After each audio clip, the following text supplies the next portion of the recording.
Nii. Kus on teine mikrofon?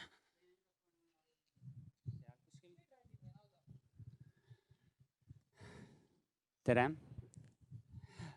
Ma arvan, et Geete sai hästi palju juba rääkida iseenda kohta siin. Aga ma küsiksin niisuguse küsimuse veel sinu käest, et miks sinust sai juuksur? Sellepärast, et ma juba 12-aastaselt hakkasin lõikama vanaema ja vanaisa ja vanavanaema juukseid. Ja siis ma ei saanud sisse lavakasse ja siis ma mõtlesin, et aga juukseid ma juba lõikan, et ma olen siis juuksuriks. Väga hea. Aga Kaubi, miks sinust sai juuksur? Ja millised on sinu tulevikuplaanid? Tuleb välja, et meil on Geetega suht sarnane see asi, et ka mind pandi tanki vanaema ja vanaisa juuksed lõikama. Et ma olin noorem siis, aga seda tööd sai tehtud ja peale gümnaasiumit siis otsustasin edasi õppida ja Tartus avati just sel hetkel esimene talvine vastuvõtt ja sinna ma liitusin. Aga millised on sinu tulevikuplaanid? Mis sa kuhu tahaksid jõuda 5 aastaga? No praegu on hästi palju asju ette võetud. Kõigepealt tahaks Tartu Ülikoolis õpetada kutseõpetaja eriala. See on nüüd 2. aasta mul jookseb. Siis lähen liitun nüüd novembris meisterjuuksuri 5. kursusega. Siis ehitame praegu endale uut salongi, kus me siis, kui me alustasime 2 juuksuri tooliga, siis lähme nüüd 6 peale ja saame endale ka Tartu linnas kinnisvara. Et me ei hakka enam rendipinda rentima. Et see on nüüd praegu need lähikuude poole aasta selline aktiivne tegevus. Aitäh, seda oli päris palju. Et soovin edu. Seda on palju, jah. Mina olen Renaldo siis. Miks ma sai juuksur? Ma arvan, mu ema on süüdi selles. Sest ta ei lasknud minna juuksurisse. Ta lõikas meie kogu pere juukseid kodus. Kui ma vaatan oma pilte kooli piltidest, siis ei olnudki kõige hullem, aga ma nii mäletan seda tunnet, et ma neid kohutavalt tahtsin minna juuksurisse. Aga ma sain alati kaasa minna temaga, et istuda seal.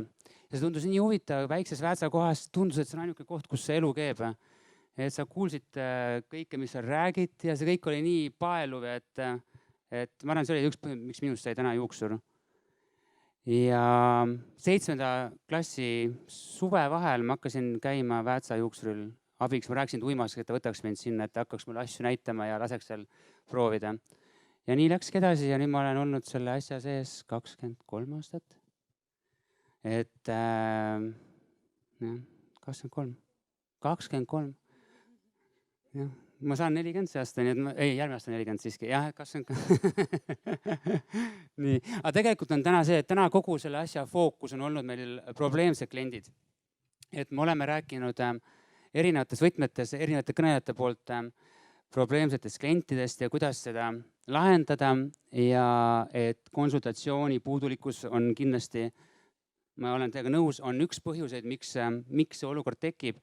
Aga mida tähendab teie jaoks probleemne klient ja näiteks teie enda kogemusest, teie salongis, miks need olukorrad tekivad? Et Kaubi, mis sa vastad selle peale?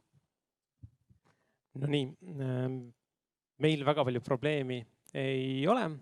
Seoses sellega, et me oleme nii uus salong Tartus alles, et... Kas teil pole või klientidel pole? Klientidel ei ole meie suhtes, ütleme nii siis. Et kui mõnikord satub need probleemsed kliendid siis, need tagasiside, siis me oleme enamus, kõik sellest läheb suhtlemise valdkonda. Et just see konsultatsioon ja sellega me üritame väga aktiivselt tegeleda, et saame konsultatsiooni paika, teatud küsimused, et kõik, mida Geete praegu näitas, et kõik on nagu sulatõsi ja mul on 2 käega selle poolt. Et just suhtlemine ja hoolivus, Geete tõi selle hoolivuse välja. Et meil on just see suhtlemise pool on praegu selline võib-olla, mis vajab nagu järgi töötleda, kuna tuleb uusi juuksureid kogu peale, praktikante, et nendega tegeleda ja kohe alguses saada nad nii tugevaks suhtlejaks, et sellised probleeme ei tekiks. Aga Geete sinul? Ma just siin mõtlesin, et mul on tegelikult natuke kurb, et mul ei ole ammu enam olnud nagu sükest väga ägedat võimalust tegeleda mingi olukorra lahendamisega. Et sellest on juba mitu aastat, kui üks värvikas juhtum mul meelde jäi, kus siis tegelikult klient oli saanud ebameeldiva kogemuse salongis ja mina siis olin rollis, et teda selles kurvas situatsioonis aidata. Ja mulle tegelikult tohutult meeldib see, kuidas seda nüüd öelda, see väljakutse. Et see konkreetne klient, ta tuligi minu juurde nii, et ta värises reaalselt ja ta ütles, et ta kardab juuksurit rohkem kui hambaarsti. Ja see viimane kogemus oli lihtsalt nõudne, see juuksur värvis mu juuksed liiga tumedaks ja ma ei tea, ma ei julge enam mitte kedagi oma juuste kallale lasta. Ja võt siis see ongi see, kus käituda nagu Piretina välja tõi nagu see ninja. Et võtta kõigepealt ise need emotsioonid maha, mitte olla ka nagu selline nina natuke püsti on ja liiga enesekindel, aga just selline avatud meelega lahke näidata, et sa mõistad kliendi suurt muret, aga et sa oled seal selleks, et seda olukorda lahendada. Aga kui näiteks on selline olukord, et ma räägin nagu loo, mis juhtus meie salongis, juhtus minu äripartneri Kareliga, et tuli üks, see on hea lugu. Tuli üks klient ja esimest korda ja uus klient tuleb salongi ja ta tuli parem kohale, et ta ootab, ta näeb, kuidas ta kõik töötajad, ta vaatab suht hea pilguga, aga sa näed, kus muied näol ja kui ta istub Karelile tooli, siis alustab juttu sellega, et tead, ma olen käinud seal salongis ja seal salongis ja selle juuksuri juures ja tead see nime on ju, seal käinud ja tead, me oleme kuskil mitte kunagi rahule jäänud. Mis sa teeksid siis? Mis sa ütleksid kliendile? Ma ütleks talle midagi, ma võtaks seda kui väljakutset, et ma panen nüüd kõik oma teenindus, õpikud ja psühholoogia panen siin tööle, et Piret ei rääkinud oma raamatust neljamõõtmeline klienditeenindus, väga soovitan seda raamatut ka, et just see kliendi teenindamise suhtes. Ja seal siis, kui psühholoogiat juurde võtta, siis on mitte enesepeegeldus, vaid on kliendi tagasiside ja peegeldamine klienti. Kusjuures Karel tegigi seda jumala hästi, nagu sa ütlesid, et sa mitte midagi ütleks, nagu et mina leian seda, et midagi peaks ütlema, et kuidagi, et see terror, mis tegelikult oli kliendi poolt tegelikult sinu autoriteedi nõrgestamine, et see nagu edasi jätkuks, siis Karel ütles jumala hästi, et teate, ma võin enam mida iganes teha. Ma võin lõigata samale spagaati tehes, ma võin lennata üle su pea rulle keerates. Sa ei jää nii mina rahule. Et mida siis teeme siis täna niimoodi, et mina olen endast parima ja siis vaatame, kas me kohtume või ei kohtu. Et nagu see, kuidas ta lahendas seda ära, see pole üldse, see oli nagu nii hästi tehtud minu arust, nagu et tubli. Väga super, Karel. Et see ongi see nagu, et tihtipeale see ongi see, et ikkagi, et me jõuame teise küsimuse juurde nagu, et kuhu maani on klient kuningas nagu, et mis see tähendab, et klient on kuningas nagu, et mis tähendab sinu jaoks see, et klient on kuningas, Keete? Ma ei teagi, see klient on kuningas. Võib-olla see ei olegi kõige parem nagu väljend, mida kogu aeg endaga kaasas käia, vaid ikkagi ma rõhuksin sellele hoolivusele. Et kui mina ikkagi lähenen hooliva suhtumisega ja käin läbi kõik konsultatsiooni etapid, siis isegi see drama queen on, kes just luges ette, mis talle ei ole meeldinud ja põhimõtteliselt ta ei olegi kunagi millegiga rahul, siis tegelikult, kui tal ka pärast on midagi öelda, siis ma olen kõik need etapid läbi käinud ja olen temalt saanud kinnituse, et jah, me teeme seda, jah, mulle ei meeldi see asi. Nii et ma pakun talle selle teenuse vastavalt tema tänastele vajadustele ja siis tegelikult selle teeninduse käigus tõenäoliselt ta ikkagi tõmbab neid tuure maha. Et mina nagu ikkagi usun inimeste headusesse ja sellesse, et see, mida sina annad, lõpuks ka see natuke frustreeritud ja üleolev klient tõmbab tuure maha ja lahkub tegelikult väga rahuloleva ja õnnelikuna ja temast võib saada sinu püsiklient. Mul on üks näide sellest, kus klient ei tõmmanud tuure maha, aga ta on täna mu püsiklient. Et see oli aastal 2005, mulle sattus üks tore proua, natukene korpulentsem, sattus Rakverest Tallinnasse juuksurisse, et mind olla soovitatud. Ja istus tooli, ta oli niisugune, ma arvan, mingi 2,5 sentimeetrit juukse, poisi pea niisugune tume värv ja niisugune tume punane tahtis värvi säilitada. ja natukene liikuvaks seda teha, aga ta suutis mind suht endast välja ajada juba selle värvi segamise ajal. Ta tuli mulle kogu aeg järgi ja ütles, et kas sa tead, et halli juukseid kõlab niimoodi ja niimoodi ja niimoodi ja ma ütlesin, jaa, ma tean seda, aga ma ütlesin, et lõpus ma läksin tõesti nagu, et ma ütlesin talle nagu, et aga kui sa tahad, sa võid ise selle värvi valmis segada. Ja ma teen seni suitsu ja siis ma panen selle pähe ja pärast lahku teatud rahad miini kätte. Ei, tee valmis, sega ära. Segasin ära kõik, saime just sõbrale, jõime kohvi koos. Ja siis ma lõikasin, ma tegin ta natukene kergemaks, lihtsalt ma ei võtnud eriti pikkust ja ma niigi ta küll aja läinud kogu see värvikonsultatsioon. Ja ta istub peegliga, ta vaatab ennast niimoodi, ütleb. Mulle tundub, et see soeng teeb mind paksemaks. Aga ausalt, ma ei tea, kus mul see tuli. Ma lihtsalt ütlesin talle, et sorry, ma olen juuksur, ma ei ole ilukirurg. Ma olen lihtsalt võimetu. Ja see naine on täna, kus jumala armas ja ta on siiamaani minu klient ja ta ütles nagu, et talle nii meeldis see, et talle muidu lastud kogu elu kapriisid seda, aga et see kord nagu keegi ei andnud alla, vaid nagu, et pakkus talle pinget kuni lõpuni. No ma ei tea, ma olin küll suht higine, et ma ei tea, kas ma enam olukorda tahaksin, aga jah, siuke asi jah, tõesti juhtus. Et ma tahaks selle jutu peal... Ei, aga ma tahangi öelda seda, et see hoolivuse lähenemine on see, mis toimib enamikul juhtudel, aga väga oluline roll ongi lihtsalt see inimeste lugemisel ja vahest sa peadki nagu lähenema ka nii ja see toimibki. Aga seda ei saa nüüd tuua nagu alati siukse kuldse reeglina. Et seda kindlasti nagu ei peaks nagu viljelema, et nagu ikkagi oluline on see, nagu, et Katrini tuleks ukse taha meile, on ju? Et see on nagu oluline. Teine punkt on veel nagu, et meil on ajaga natukene on, meil aega on ju veel. Teine punkt on see nagu, et me oleme päris kaua olnud nüüd tegelikult tegevad juuksurina nagu, et koolitajana on ju, seal ongi omanikku, mina samamoodi siin. Et kui ma vaatan nüüd tagasi sellele, et kui tuleb noor juuksur salongi tööle, et mis siis on need aspektid, mida võiks koolis veel õpetada, et need kliendid neid eluselt ära ei sööks. Sest mina olen selle poolt tegelikult need põhiasjad, mida koolis kaasa antakse, värvid, lõikused, et mina leian seda nagu, et see on tegelikult päris heal tasemel nagu, et ja iga salong praktikoht panustab omakorda veel rohkem, et ta õpiks eritehnikaid, et ta oleks võimeline püsima konkurentsis.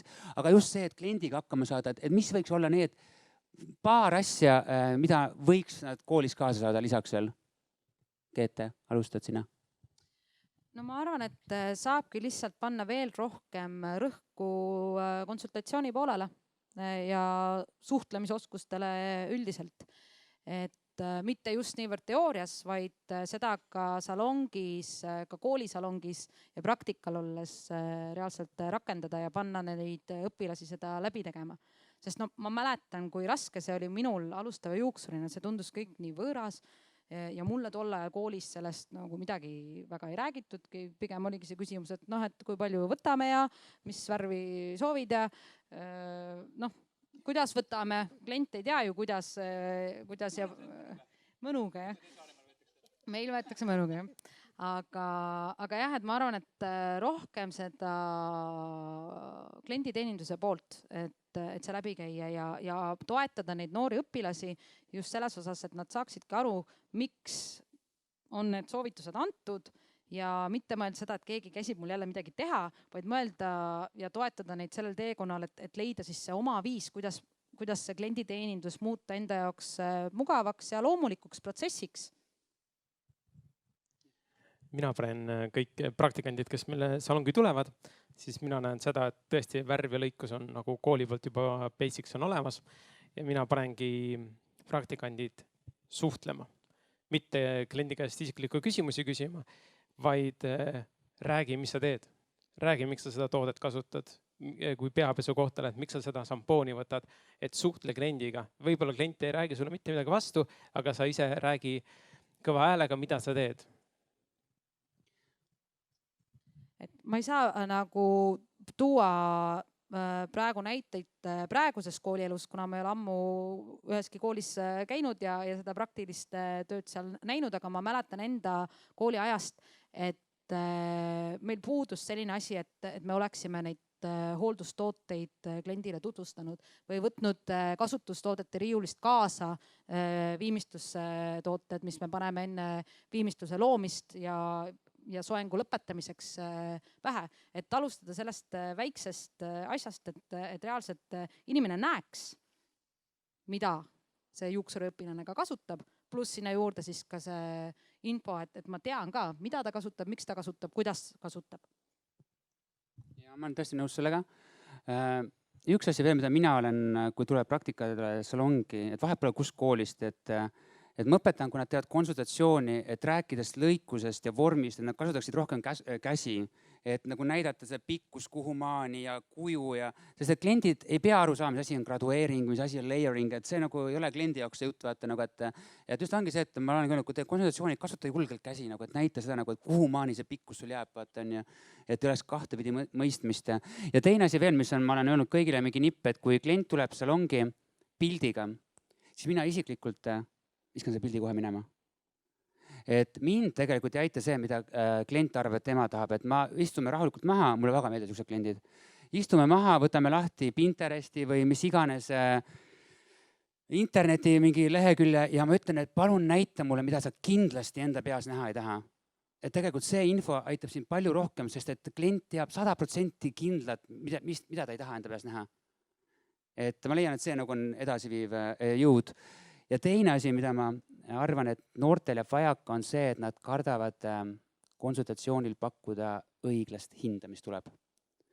Neid hirmutab see summa ja sellepärast võib tekkida konflikte kliendiga pärast, et mulle öeldi, et mul läheb maksimaalselt 100 eurot ja ma saan ennast blondiks. Jah, sa oled küll blondiks, aga sa oled 100 eurost mustast võtad kuse kollane, mis on ka blond muidugi on ju.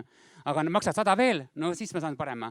Et noh, et sükast olukorda vältida, nagu, et oleks just julgus seda, nagu, kui hinnakiri on niimoodi, et sina saaksid oma palga välja teenitud, nagu ma saaksin sulle maksta õiglast palka, siis sa pead tegema konsultatsioonis ka selle õige hinna, ma leian. Nüüd võtame seda teed, et kui meil on kõikidel, enamasti on meil online broneerimissüsteem, seal on hinnad olemas, seal on ka lisandub materjali hind sinna juurde. Kui klient valib selle teenuse ja ta tuleb salongi, kas siis ütled ka hinna? Et kui palju see kokku läheb? Ma saan öelda orienteeruva hinna ja meil on olnud tegelikult olukord, kus klient ütleb, kus ma tean, et nii palju läheb, et siin on hästi öelda, nagu, et vaata, et ma saaksin maksta oma töötajatele head palka, siis ma hoian kokku teatud kulude pealt, näiteks nagu raamatupidaja ja ma väga hindan see programmi, mis mul siin on, mis haldab mu kõiki tooteid, ladu, palkasid on ja ehk siis see, mis mul läheb maha sinu teenuse jaoks, see läheb ka maha minu inventuurist, et mul peab see klappima, et see on õiglane.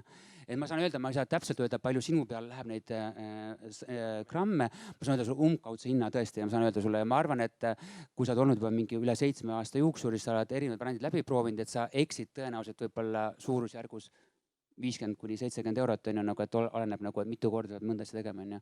Et ma arvan, et sa suudad anda küll päris hea selle hinna nagu, et aga no, muidugi praktikandil on vaja ikkagi tuge, et keegi tal kõrval on, temal ei ole seda kogemust, et seda hinda määrata. Korra kommenteerin, et just selle hinna pakkumisega, et kus sa läheb seal piir, et juuksuri vastutus on see, et mis hind tuleb. Kui klient ei küsi hinda,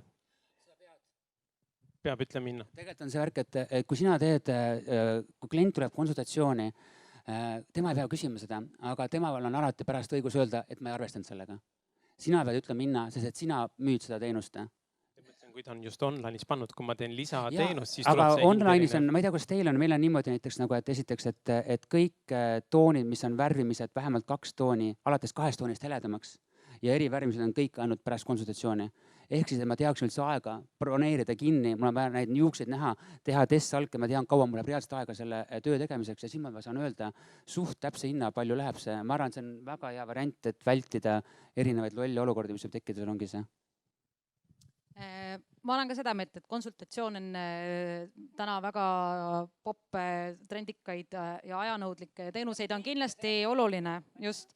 Ja siit ma tuleksingi korra tagasi teema juurde, mida mul ei õnnestunud ajapuudusel ettekandes väga pikalt käsitleda, ongi meie hinnakirjad. Kui ma tõin välja need keskmised meesterõikuste hinnad, siis ma tegelikult nägin, et endiselt on väga palju ka värviteenuste all selliseid ridu, et lühikesed juuksed alates 30 kuni, pikad juuksed 50 kuni.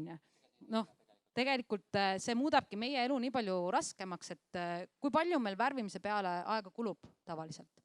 See vahe lühikeste ja pikkade juuste vahel on no 5 minutit võib-olla olenevalt tehnikast on ja kui on juba eritehnika, siis me panemegi juba ka hinnakirja kirja, et see ongi eritehnika, selle ajakulu ongi, ma ei tea, 4-5 tundi on ja olenevalt tehnikast konkreetsest.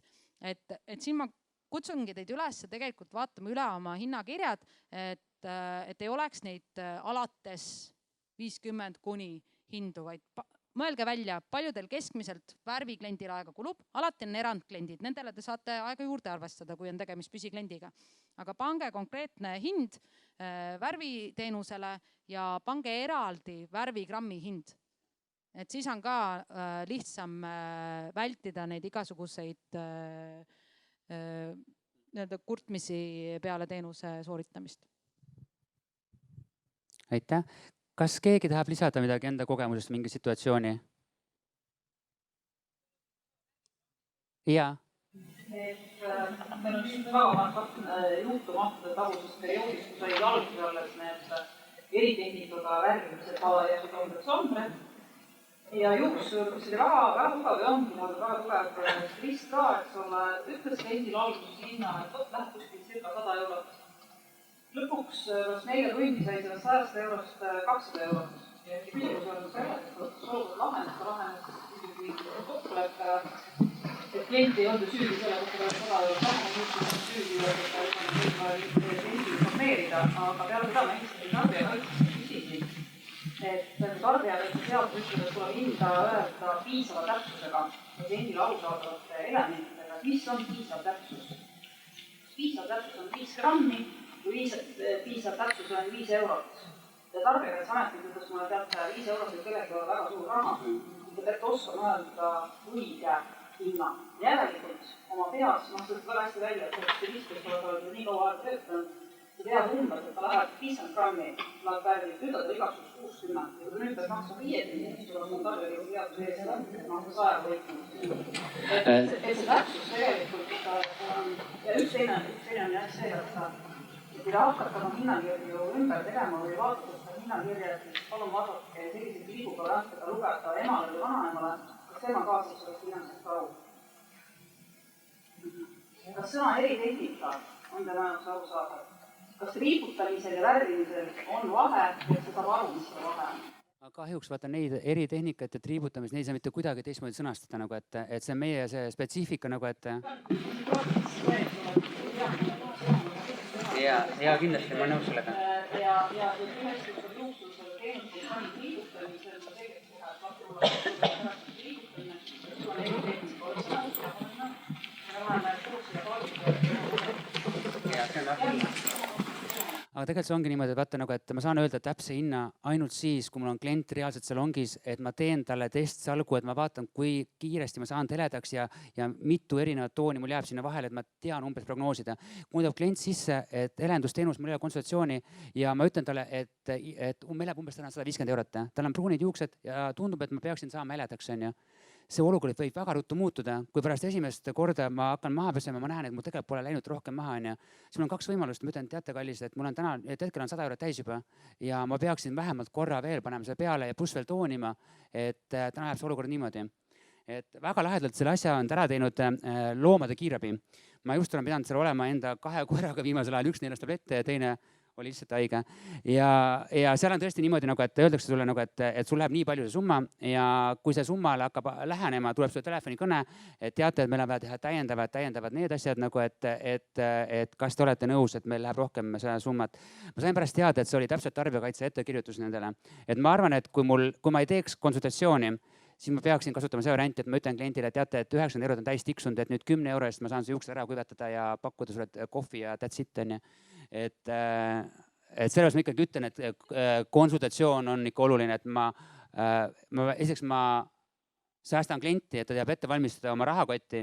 Teiseks ma planeerin enda aega niimoodi, et mul on päev ei jääks tühjaks, nagu, et ma planeerin 6 tundi umbes ja tegelikult on 3 tunniga ära või siis vastupidi, on ju. Et me hakkame päevatusma tühjaks, et ma ei mahu oma tööga ära sinna või mis sa Keet arvad? Jah, et see nüüd läheb hästi nagu eritehnikate näidete peale siin see lugu, aga mul on sarnane näide, et tihtipeale kliendid ei saagi aru, mis teenus on mis ja nad panevad broneeringusüsteemist väljakasvu värvimise just, aga tegelikult tuleb salongi ja tal on vaja triipu värskendada sellel väljakasvu osal. Ja üle kogu pea, ehk siis me kõik teame juuksuritena, et on vahe, kas ma kannan siis ühtlaselt juurele värvi, mis võtab mul maksimaalselt 15 minutit või ma alustan fooliumite pakkimist, mis olenevalt tihedusest võib olla kuni 2 tundi, isegi väga paksude juuste korral. Tahad sa Kaubi lisada midagi?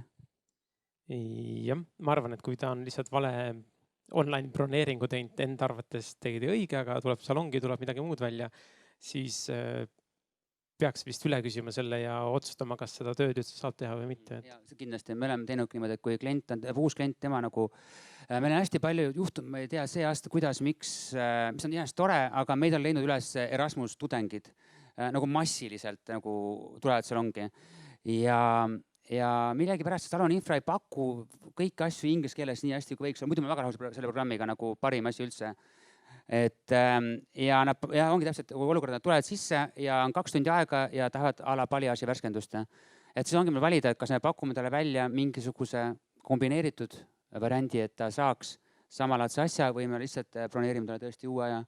Et nagu, et sa pead jääma aus, pead aru saama, mida saad teha see 2 tunniga, sest et järgmine klient, kes on aja broneerinud, tuleb õigeaegselt, tema ei ole süüdi, et sina hindasid oma võimed üle ja tema peab ootama, sellepärast seda absoluutselt ei huvita see. Et see on see, jah. Nii, et sihuke asi ka veel, et kuidas saada lahti ebameeldivast kliendist? Ma arvan, ebameeldiv klient on hästi palju, on sellised, kes nagu tekitab probleeme, aga mina leian seda nagu, et see ei ole ebameeldiv klient, et nagu, et kui see probleem on põhjendatud, siis järelikult peaks midagi oma staffi natukene teise pilguga ringi vaatama, aga lihtsalt on ebameeldiv inimene, et nagu kuidas saada lahti niimoodi, et nagu, et kari terve ja hundid söönud? No siin peakski nagu defineerima, et mis on see ebameeldiv inimene, on ju.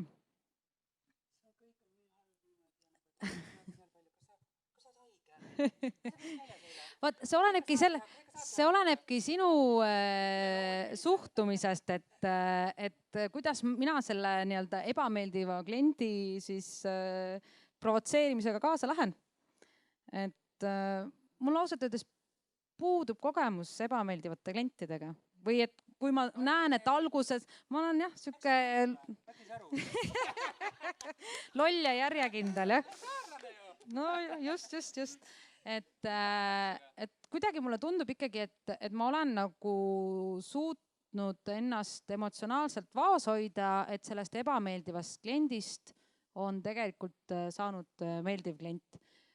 Mul tuleb üks klient küll meelde, et minu jaoks on natuke veider, ka sarnane juhtum nagu sinul selle Rakvere tädiga, et tema ka enne, kui mina jõuan nagu midagi üldse teha, siis ta on tegelikult nagu erialalt on õpetaja. Nii et tal on see veres, et enne kui ta hooldustooli istub ja ma jõuan öelda, et ma panen nüüd rätikuga õlgadele, siis ta küsib, et kas sa mul ikka rätikuga õlgadele paned, on ju. Et see ongi minu suhtumise küsimus, et kas ma lasen ennast sellest häirida, et ta teeb neid märkuseid, sest ta käib minu juures juba 3 aastat, aga tead teinekord, kui on nagu pikk päev olnud ja siis mõtled küll, et nagu kuule, tegelikult ma tean ja ma tunnen oma tööd ja ma teen ju kõiki neid asju, aga ta ikka jõuab alati ette, et kuule, kas sa mulle ikka täna selle vahu ka pähe paned, on ju. Kuigi ma juba 3 sekundi pärast seda võtan, on ju, ja hakkangi rääkima, mida ja miks ja kuidas ma teen. Et see on lihtsalt selline põnev väljakutse, mis ei lasegi mul laskuda sinna mugavustsooni, et ma saan nagu oma seda, oma igapäevast salongitööd jälle natukene nagu särtsakamaks muuta. Aga kui ta juba 3 aastat on niimoodi käid, siis ükskord jõuad ast ette, võib-olla ta saab siis aru, et tegelikult sa mäletad seda kõike. Või siis teinekord ütled nagu, tead, täna teeme teistmoodi, täna teeme veega soengu. Ütleme nii, et see olenebki ilmselt ka sellest, et kuidas tema päev on alanud, kuidas tema päev on möödunud, et mõnikord ta õpetab mind rohkem, mõnikord vähem, et meil käibki selline, see on meie tore teistmoodi suhe, mida mul nagu kõikide klientidega ei ole, et ta lihtsalt eristub, ta ei ole ebameeldiv, ta eristub mu teistest tavaklientidest. Aitäh, kas tahad sa Kaubi lisada? vist ei taha ei siiapoole. taha. Mina tahan. Mulle tegelikult väga meeldivad rasked kliendid ja ma arvan, et mul endal täna enam ei ole raske kliente, aga millegipärast, kui ma olen ise kuskil ära ja keegi peab mul salongis tegema mu klientist, keegi ei taha minu kliente teha millegipärast. Nagu, et hästi pika mokaga ma pean salaja panema ruttu kirja sinna viimasel päeval sinna graafikusse ruttu töölt ära jooksma, nagu et on olemas, nad ei taha teha. Aga ma olen tõesti pidanud vist 3 kliendil, ma arvan, jah, 3 on neid olnud, ja nad on tulnud mulle tooli ja ma tunnen, et me ei sobi. Et lihtsalt, et ta ärritab mind ja samas ma tunnen, et ka mina ärritan teda ja võib-olla ma isegi provotseerin seda nagu ärritust mõnikord. Ja ma tunnen, et ma pean ta ära tegema, aga ma ei suuda seda nautida ja ma ei suuda endast anda maksimumi. Ja ma olen tõesti öelnud niimoodi, et oli väga tore tutvuda, ma tegin täna endast kõik oleneva, aga ma tunnen, et meie koostöö ei sobi, et ma ei saa anda endast maksimumi. Ja ma soovitaksin sulle teist juuksurit. Siis ma annan kontakti.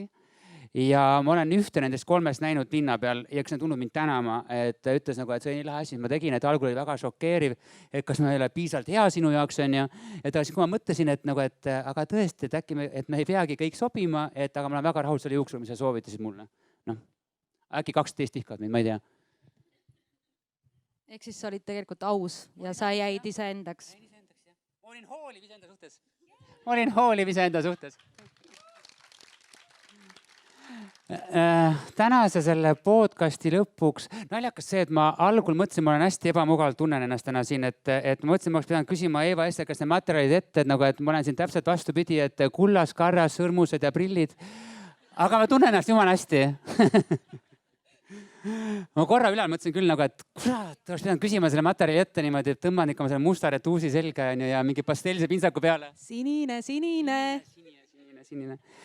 Aga Kerti arvas, et hästi lahe oleks ka veel mõelda siuksel teemal, et kui kõik ümberringi nii kiiresti areneb, ka kliendi suhtlus areneb ja ka tehnika ja tooted meie ümber, et äkki me siin natukene spekuleerime ja ennustaksime, et kuidas võiks välja näha salongis klienditeenindus väga lähitulekus 5 aasta pärast, mis tegelikult tundub jumala lähedal, aga selle ajaga võib jumala palju olla muutunud juba 4 uut iPhone'i vahepeal kindlasti. Et Kaupi, mis sa arvad, et kuhu poole see liigub, et kui võtame tänase jutu kõik kokku, et selle probleemsed kliendid ja kas neid võib väheneda või tekkida rohkem juurde või tekivad mingid muud probleemid? Ma arvan, et probleemsed kliente on täpselt nii palju, kui palju neid vaja on. Et tuleb juurde ja läheb ära. Aga 5 aasta pärast võib-olla on see, et mis on praegu võib-olla üks selline suurem asi, et kuidas saada aru, et klient valetab. Kui on kuskil Tallinna salongis tuleb siia Tartusse meile, et Tallinnas on hästi palju blondeerimist tehtud, on tumedaks ära värvitud ja kui meie salongi tuleb, siis meil ütleb, et ta pole blondeeritud, ei ole. Et võib-olla siis me saame need saloninfraprogrammid kunagi ühendada, et me saame kliendi ajalugu tagasi vaadata. Seda soovib ka Maksuamet. Aga just klientide andmed, et värviretseptid, mitte summas ja rahas. Mulle just teile elukaaslane ütles ka, et sa oled kogu aeg nii positiivne, aga ma jätkan positiivsel noodil. Et mina just usungi seda, et ka 5 aasta pärast kliendid tahavadki just nagu rohkem seda soojemat, hoolivamat lähenemist, sest tänapäeva on elu, kõik me käime ringi nina telefonis on ja tegelikult see tohutu eraldumine kogu aeg toimub. Et mina arvan küll, et just see eriline väikeste detailide, aga oluliste detailide märkamine, selle pakkumine, hoolimine, et see võiks olla see märksõna. Ma olen väga nõus sellega. Mis keegi ütles?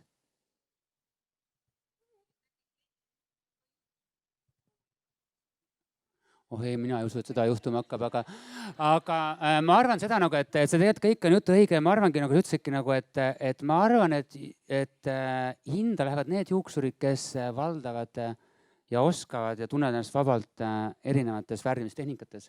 Sest et ma arvan, et hakatakse juuksurisse minema rohkem selle pärast, mida nad ise kodus teha ei suuda. Et ma arvan, mille pärast hakatakse kodus rohkem katsetama, rohkem tegema asju, aga mingid asjad on need, mida sa kodus teha ei saa. Et ma arvan, need juuksurid, kellel on varrukast võtta erinevaid nippe et nemad saavad kliente endale, aga kindlasti saavad ka endale probleemseid kliente, nagu need, kes on kodus hästi targalt ennast värvinud ja kõigiga kurssi viinud. Ma arvan, et tegelikult kokkuvõttes ma arvan, et ega meil ei lähe elu raskemaks ega kergemaks. Et ma arvan, et meil on ka 5 aasta pärast sama huvitav, kui praegult on. Ma ei tea, oleme nõus? Kas on kellelgi mingi küsimusi, nagu ma aru saan, mingit vanamehe film hakkab peale tulema? Vanamehe film. Kas on kellelgi veel küsimusi meile? Ei? Ma olen selle peale mõelnud, et ma olen elus, ma ei ole mitte ühtegi muud ametit pidanud elus. Ma olen mingi aeg, kui ma elasin Tenerifel, ma olen nädal aega üritanud müüa puhkusosakuid. Ja selgus, et ma olin kohutult halb selles. Ja siis ma läksin tagasi oma elukutse juurde. Ma arvan, et ma ei saaks olla juuksur enam siis, kui midagi juhtub mu silmanägemisega. Et ma arvan, et see, et artriit mul juba natukene on, aga see mind ei takista, aga ma arvan jah, et kui mul juhtub midagi, ma ei usu, ma ei tunne, ma tõusen üles iga hommik hea tujuga, et minna tööle. Mul on nii lahe salong, mul on nii lahedad töökaaslased ja mul on nii lahedad kliendid, et ma arvan, et tahtlikult ja teadlikult ei saa midagi juhtuda, et ma ei oleks enam juuksur, et pigem mingi asi, mida mina ei saa kontrollida. Ma olen nõus, et praegu ma ei näe ka mitte ühtegi muud põhjust kui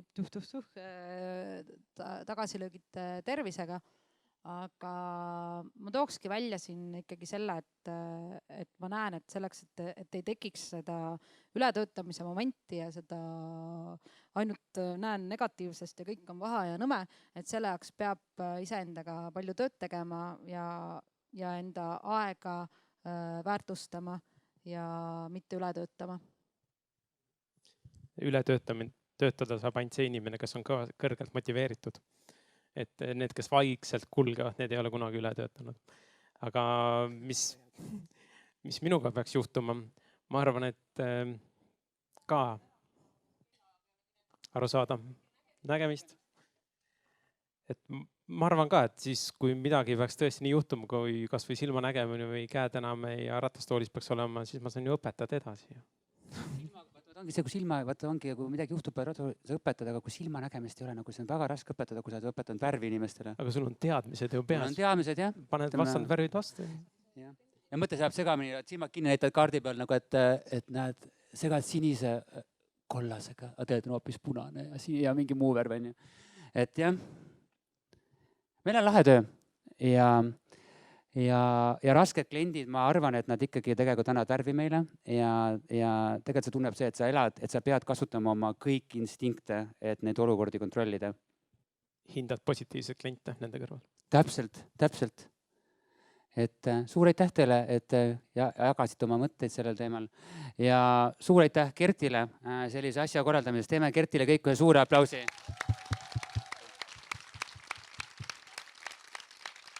Aitäh. Kas sa tahad, Kerti, midagi öelda veel? Kas juuksur on vaba või? Ei ole või? Nüüd enam ei ole või?